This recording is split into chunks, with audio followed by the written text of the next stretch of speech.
evening and welcome to Diversity in the Community.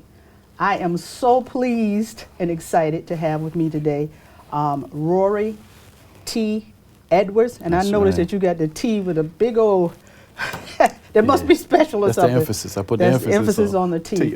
I'm so proud to have him here with me today. He is a motivational speaker, and I'm going to let him tell you a little bit about himself. Oh, wow. Welcome, welcome. Thank you very much for having me.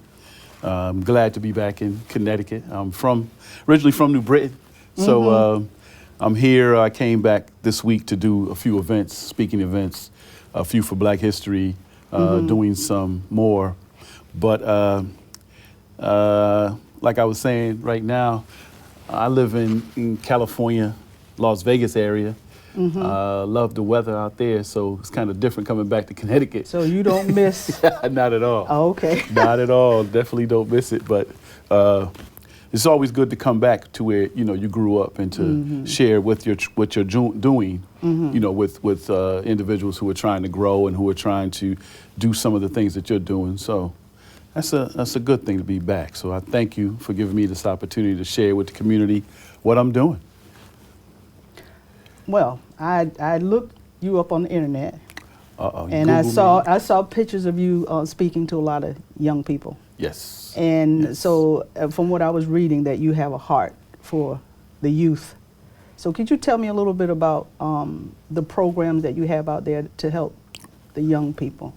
Well, probably one of the programs that I'm probably most known for is I used to be president of the NAACP in New Britain. Had an academy that I did for especially young men of color from grades 4 through 8, and tried to emphasize the importance of education. So I said it's nothing wrong with there's a difference between being educated and having an education. Because I said my grandmother was the smartest person I ever met in my life, but she only had a 3rd grade education. Yeah, but she was very educated, very savvy, very business savvy.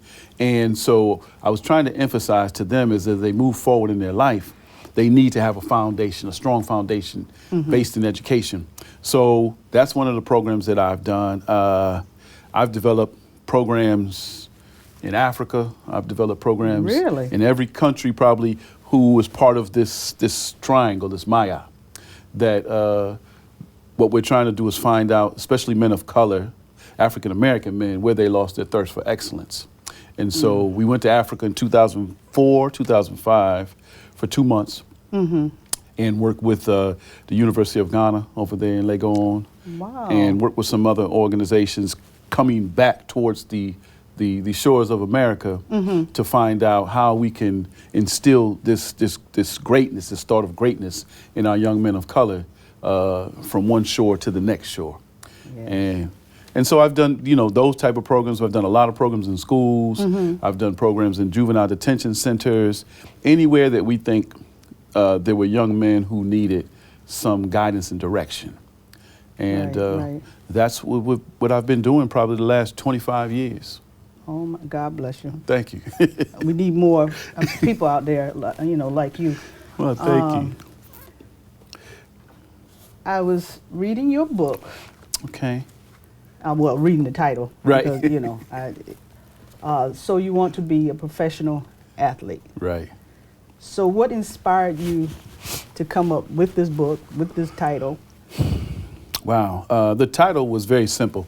Like I just said, probably over the last 25 years, everywhere I've gone to speak to young men of color, you ask them, the proverbial question, what do you want to be when you grow up? And all of them say, I want to be a professional athlete. Yeah. And so in most cases, what the person who was in charge of the room or the program would stop and say, listen, you all can't be professional athletes. Think about doing something else. Right. And so then I reverse the question and say, well, what else do we show them about what they can be? That's what they see. They see athletes, they see entertainers, or they see somebody who is making a fast dollar.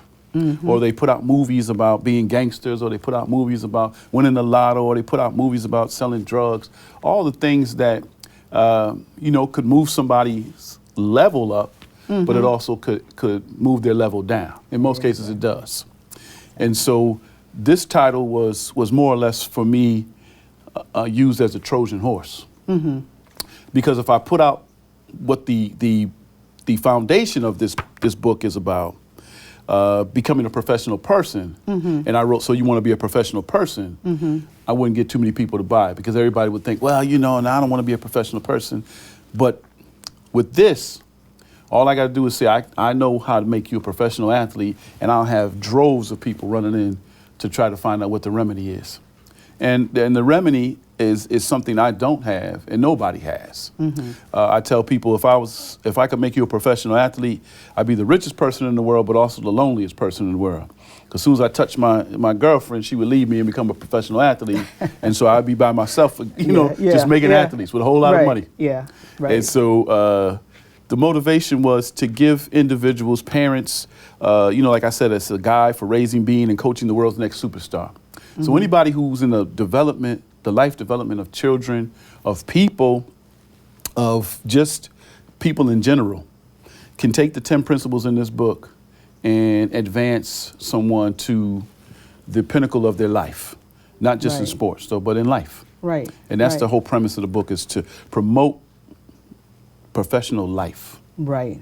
Because I know with my son, he wanted to be basketball player. Right. And he was good. He played in college, but then he tore his ACL. See? Yes. So he played in college, and then he thought his life was just over. Right. But he had so much other potential. I mean, he could do so many other things, but all he wanted to do was play ball. And when he couldn't go any further, it was just like he just thought, But now he's doing fine. He's a counselor. He counsels young men in the prison system. Okay. He helps them to get back on their feet, get back out into society, and he's helped so many people. Right. But if he had gone on, and if he was, I don't know if he would end up being able to reach kids like he does now, because if he was, when they become the professionals, I don't know if they are able to get down to that level so they can touch kids' lives. Right. Like he would be able to do right now. That's right. That's right. And I mean, that's our sort of our charge. Yeah. My charge is to sell or put 1 million books in 1 million homes so we can prevent 1 million disappointments. Because when people say, well, how do you come up with the number 1 million disappointments? Well, if one individual doesn't make it, he's not just disappointed. He has a group of individuals who are around him who are banking on him making it, who are also disappointed. So you may have a mother, a father, siblings, you may have uncles, aunts, babies' mothers, people who were banking on you making this money so that their life can become better. And so one person may affect 100 people. Right. And so if we just say 100,000 who don't make it each year, that's 1 million people that are affected and disappointed because this individual didn't make it. Right. And the thing is that in the book I explain the numbers. The numbers are so very small for those who will make it and those who won't make it, or those who have the potential to make it. And so many people don't look at those. They just think, well, I'm good. Well, in America, there's 50 states. And everybody in that state is good. Yeah. And their state is good. And then now with sports, you have people from over different countries who are now migrating over to America because of the money. And they're good also. And so the pool becomes a lot smaller for people to want to make it into the professional ranks. You're right about the disappointments, and it puts a lot of pressure on the young people, because I know when my son was playing, they like the cousins and the aunts and I know if nobody else don't make it, you're gonna make it. Right. So when they don't make it, they feel like they're disappointing everybody. That's right. So and nobody's probably praising him for the work that he's doing. Those same people who said he wasn't gonna make it, if anybody gonna make it, he's gonna make it. Right. They're not calling now saying, well, you know what, baby, you didn't make it. But you're making a difference in somebody else's life. Exactly. Because the only reason they were hoping he made it is because financially he could have took care of them. Exactly. Or they thought he could. Yeah. And the only person who supported him is you. Yeah. Probably. Not saying you. That's my baby. That's your baby. So that's I know you support him. Yeah. You know my 6'4" baby. Yeah. Oh. I have a few questions here I'd like to ask. Okay. Do you think athletics is for everyone? I think athletics is for everyone who wants to learn the game of life. So I would include my children in athletics for them to learn how to win, how to lose, how to take direction, how to get some guidance, how to understand protocol, how to understand preparation for life. All of those things in sports prepare people for life. So I think it could be for everyone to a certain degree, but I think that as a parent who is in charge of the development of their child, that if you don't see the child enjoying sports, then you need to pull them out. You know, because a lot of times parents, and that's the first chapter, you got to be truthful with your child or yourself about their true athletic ability.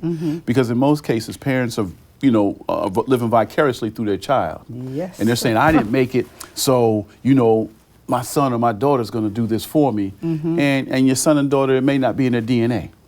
They may be, they may be a scientist. They may be a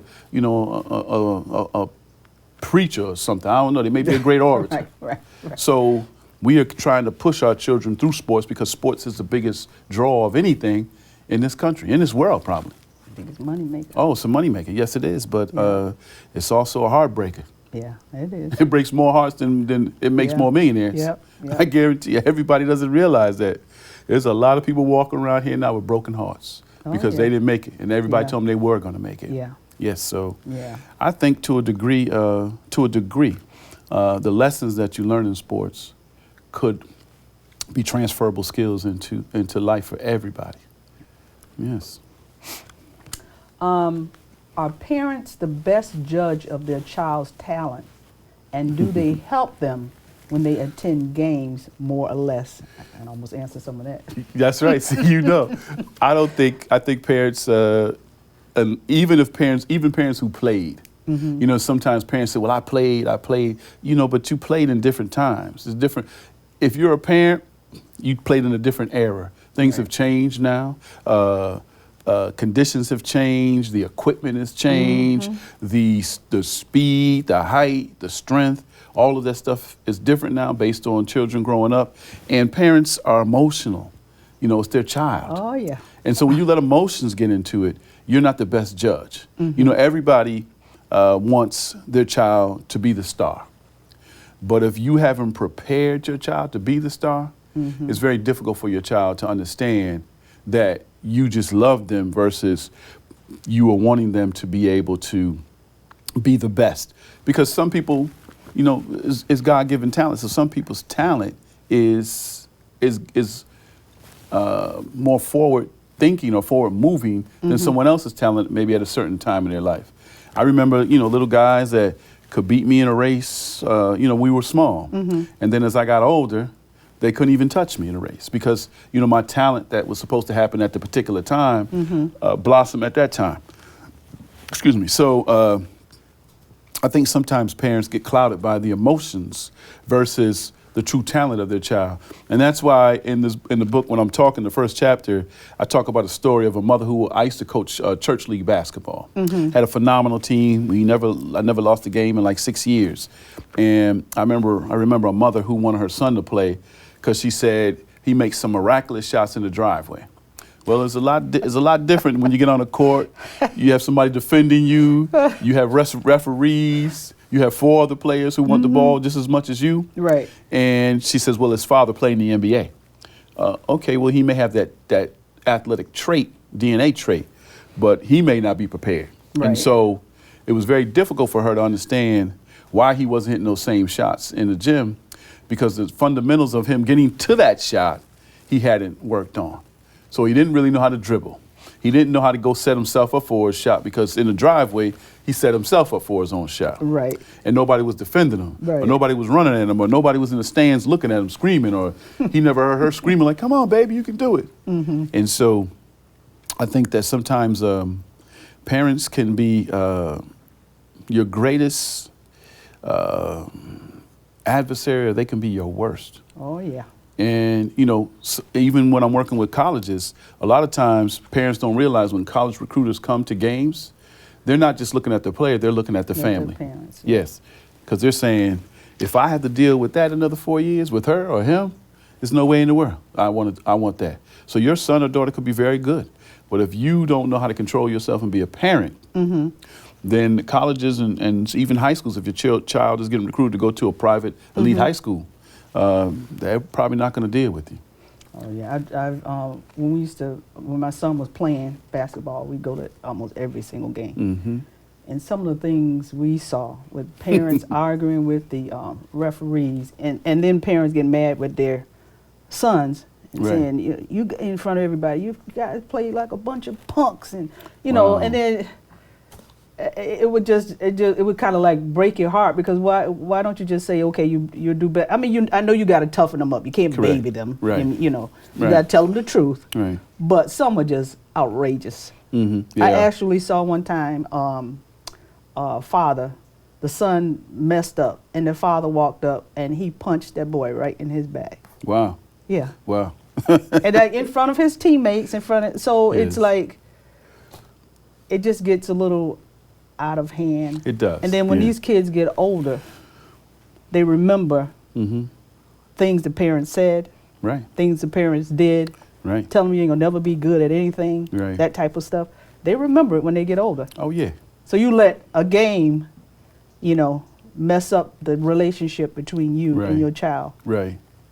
I tell people all the time that your words have a boomerang effect. Yeah. Every word that you throw is coming back, some form or fashion. Mm-hmm. So you may say that you played like a bunch of whatever, and that word may come back to affect another child in your household that may turn that way now. And you're wondering, well, how did that happen? You put those words out in the spirit. Yep. And when you put those words out into the atmosphere, into the spirit, the spirit does with them what your intentions were. Yep. So people don't understand that. That's a much deeper thought, another show, but it's a whole other show on that one. You're speaking my language. But that's the stuff you talk about. People don't understand that. So right. Yeah. Okay, my next question here is, who was this book actually written for? You probably hit on some of it already, but anybody who works with people. I have CEOs of company. I have a very good friend. She runs OIC in New Britain. Mm-hmm. And she says that she utilizes this book now to evaluate herself, and she's been running the company for like 31 years. Really? So the exercises, some activities in here that you just evaluate your own personal self at this particular time. So again, it's not really, all the stories in here are athletically driven. Mm-hmm. Most of the stories are about my life, not really per se just me. I talk about, like I said, my son who was a tremendous athlete. I talk about me as a father, me as a coach, me as an athlete, me as an educator, me as a community activist, me as, everything in my life, me as a mentor. I have a chapter in here. The last chapter is from a young man, probably my first individual who I worked with and took a lot of time with. And he wrote, sort of a reverse forward about what I did for his life. Now this young man is an exceptional father. He's a senior pastor of a church in Chicago, one of the biggest churches in Chicago. Wow. And he says, a lot of what I gave him in just our interaction as coach and athlete, he said I gave him more than that. I gave him life skills. And so this is what this book does. It gives people a blueprint on how, if you want to be a professional athlete, please go for it. But understand the work it's going to take to become a professional athlete. And then the main thing is favor. Because, your plan is already made out for you. I truly believe that the Creator puts a plan in place for everybody who's brought into this earth. Yep. And so if you're going to be a professional athlete, understand that you have to eliminate some certain things, and you have to stay away from certain things, and you have to stay on a certain path. If you're going to be a professional boxer, you have to be that. You can't be a professional boxer and a professional rapper. It just don't work. Some doesn't work. You can't be a professional athlete. You see these guys right now, they're professional athletes, but they all want to be something else. You've been blessed to be a professional athlete. Be that as long as you possibly can, because the window of opportunity is very short. Right. And set yourself up for this life transformation for the rest of your life. The numbers are staggering. 78% who end up professional athletes end up bankrupt and broke and homeless and divorced 3 years after they're out of the league. Right. And that's ridiculous to work that hard Mm-hmm. for your entire life and to throw it all away in your mid-20s. Right. Right. So you're not doing this in your 50s, you're doing this in your 20s still. And then you probably have 40, 50 more years of life left. Right. Right. And what do you right. do? Right. What do you do? Right. So this is written for anyone who is developing people. You know, for this could be taken to the pulpit, and this could be one of the chapters. You can pull one of these chapters out and read the story, and have a sermon off of it. So now this book can help me. I'm an executive administrative person. This book can help me. It sure can help you with working with the people who you work with, or the people you supervise, or even how you engage with your supervisor. Mm-hmm. Because, you know, I tell people here to assess themselves. Let me see, the first activity I have in here about, you know, assessing your child's ability. I have it says truthfully rate your child's ability in these areas. One is talent, and you see I have these mature eyes. Athleticism. I was gonna say, you need to borrow these. I know. And it's so talent and athleticism, and I say you rate it in strengths of ability 1 through 5, and then the weaknesses 1 through 5. Mm-hmm. And then I say your commitment and your strengths 1 through 5, and your weaknesses in this activity 1 through 5. And then I say your work ethic 1 through 5, 1 through 5. And then it has confidence and leadership, and then it has ability to learn and improve. And is it your dream or their dream? Right. And you rate it 1 through 5, and then what you do is you total up the scores, and right there you know exactly if your plan A, if you are on the right path to have that particular transformation in your child's life. Are you really going to help your child, or is your child really athletically gifted? And they have to be truthful. That's the thing. Most people don't want to address the truth. Right. Yes. Right. You know, if your child's, you know, this tall and you're short and your husband's short, and it's probably likely that child's not going to be tall. Right. It's a good. I mean, I don't know. I can't speak for the Creator, but there have been parents, you know, children of shorter parents who have become tall, but the odds are very slim. Right. So, but if those odds don't end up in your favor, very few people, you know, there's been a few who made it in the NBA who were below 6 feet, but 6 feet ever since the NBA has started has probably been the average. Right. Yeah. So. Okay. What's next for this book? What's next for this book? Or you? Yeah, well, this is me. The book is me, and I'm the book. Okay. So what we have is I have a very strong and educated curriculum developer who's putting a workbook together for this book. So many people said, oh my God, I wish I could, you know, transfer this into my classroom and all that. So what we're doing is we're putting together a workbook that will actually assist us in you working with these particular activities in the book. And so what we're going to do is with that, we can now go to schools and say, you can use this workbook in either your writing class, because there's going to be writing exercises in there. There's going to be mathematical exercises in there to talk about the numbers that the individuals have to go through. What do your mathematical numbers look like? And we're also going to have some literacy. And there's different stories of athletes, you know, those stories of current athletes, or how do you write your own story? You know, just have you write, what does your story look like? And then how do you put action into this plan to make sure you stay course? You know, people always say, how do you do you want to do a vision board? We're going to have children develop vision boards, you know, whatever you want to be. Wow. And then we're putting out a campaign where we're going to talk about, so you want to be a professional, and we're going to put making T-shirts. They're going to have a line on it, and you write in what you want to be as far as a professional whatever. And we're going to try and find those individuals who have done it so that they can mentor and walk you through that early on in life. Wow. So we have some, you know, I said when I wrote this book, I said the Creator was the person who helped me with this, because even if I look at it, I'm like, wow, Rory, you wrote this? Not saying that I'm not intelligent, but I looked at it and I was like, wow. And everybody I've given it to says, these things, when I read it, I can see me in there. I can see somebody I know very closely in there. Now, where can people find this book? Well, right now I'm selling them on my website. Okay. You can go to Amazon, but Amazon is such a difficult process to go through for people and me, because then I have to order the book and send it to Amazon, and then Amazon tells me to send a certain copy. But you can go to my website, which is www.rorytedwards.com.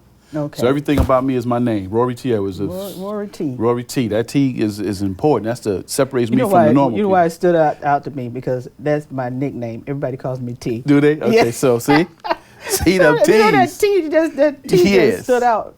So that's where they can go to my website, rorytedwards.com, and there's a section on it that tells you purchase the book. Okay. And so this evening you're going to, is it this evening you're going to Central? No, Thursday. All day. We're having a Pan-African conference at Central Connecticut State University. Wow. Yes. Okay. And so what is that going to entail? For me? Or for you. And I mean, what is the whole thing about? It's for us, like a Black Lives Matter sort of symposium. Okay. And we have like 6 professors, some of the top, I said some of the greatest minds on the planet on that. So I guess I'm considering myself one of the greatest minds. Okay. All right. But what I'm doing for Minds is I'm doing a segment on, I call it life. I call it living in fear of excellence. And so what I'm going to be talking about, do Black lives really matter? I mean, who do they matter to? Because, to be honest, we've been the longest reigning occupants of this country, and we are still at the bottom. And so we can't blame it all on the system. Yeah, right. We have to take responsibility ourselves for our outcomes. So I'm going to ask questions to the audience to have them think about, what do you mean, do Black lives matter? Because we've been through so many movements. I've been through 3 in my lifetime. Show me the advancements versus the setbacks. Right. I said, Black lives matter to me because every morning I wake up, I'm Black. And every day I look in the mirror, I'm Black. And when I die on this earth, I'm going to be Black. Right. So until my life no longer matters to me, Black lives do matter. Right. But if we don't all look at it the same way like that, then we can't sit around and say, I want to start something because Black lives matter, if we're not addressing the things that are detrimental to Black life. Exactly. So that's what I'm going to be doing at Central on the 3rd. All right. Yes, wonderful. yes, indeed. Wonderful. Now, before we go off, I wondered if you wanted to say anything special to the youth out there or the parents out there. I think they told us to look in that camera there. If you want to say anything special to the folks out there before I sign off. Well, the only thing I would like to say to people is to put a God first. Now, if you know me, 25 years ago, you may have never heard me say this. But what I say, like that song, when I look back over my life, you understand that no matter what, for you to be in a predicament to actually be the best you can be, you have to realize there's a higher power. Yes. And so if you don't understand that and you believe that you're going to make it by yourself, then you're only fooling yourself. So I would just say the thing is to be very truthful with yourself. Secondly, first and foremost is, like I said, put God at the foundation of everything you do. Oh, yes. And then secondly, be truthful with what your true abilities are, because He put us all here for a purpose. Yes. And if you don't try to find your purpose and serve your purpose, you'll never become purposeful. And so that's what I just want to say to the children. There is an ability for you to be great, but you have to believe that you're great. And there's ability for parents to make their children great, but you have to believe in your children are great, and you have to believe that you have the ability to make them great. And so that's what I would just leave with individuals, because the world is already hard enough. And you don't need to bring the extra stress upon your life. But if you just do things in like I said, the last chapter, do things in perfect balance and order. Right. Then you'll just be fine. Right. Yes. Right. So I just want to thank you again for having me. It's been a treat. I enjoyed talking to you because you have a lot of things that you were saying are things that I believe. Wonderful. And first of all, it's putting God first. Right, that's right. If it wasn't for God, where would I be? That's right. So I really appreciate that. It's just been wonderful having you here. Thank you. It's not many times when I sit and talk to somebody and feel like I've been knowing them for, for a long time. Right. But I really appreciate you taking the time out. Thank you. And I'm going to try to pass the word Please about do. this book Okay. and about you and all the great Wonderful. things that you're doing. And I just wish you the very best. I'm not going to say luck. I wish you all the blessings Thank you very much. that God can bring with what you're trying to do and the young people that you're trying to change lives and Right. Thank all you. of that. So Thank thank you. you very much.